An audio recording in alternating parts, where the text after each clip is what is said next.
cây sóng nghe cây kinh ngay ngọt nắng gió lại to em ngay chiều mày nắng mơ đi xuống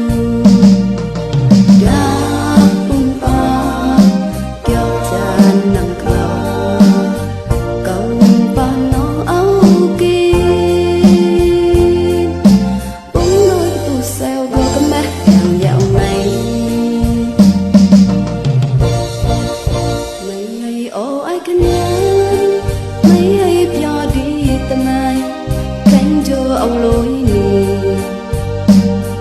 cây sóng nghe cây kinh ngay ngọt nắng gió lại to em ngay chiều mày nắng mơ đi xuống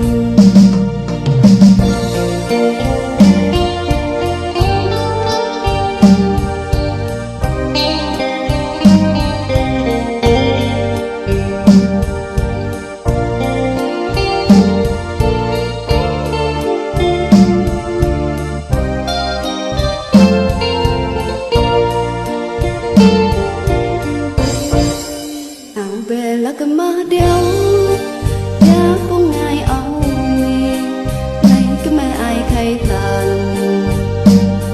đi lại tận to đi lại coi vô kiếm nước hay kéo đi mèo ai nước chót khen ngay đã buồn ba kéo tràn nắng clouds công ba nó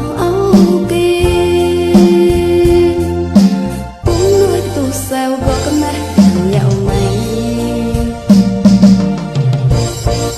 mày hay ó ai khăn nhá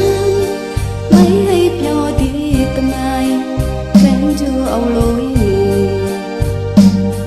cây sóng nghe cây kinh ngay ngọt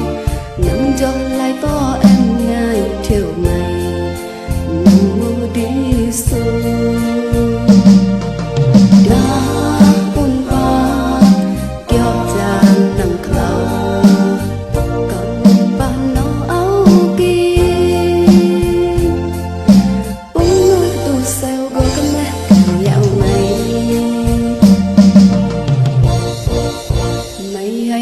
ai khăn nhá mấy hay nhỏ đi tâm ai khen cho ông lối nì cây sóng nghe cây kinh ngay ngọt nắng gió lại to em ngay chiều mày nắng mơ đi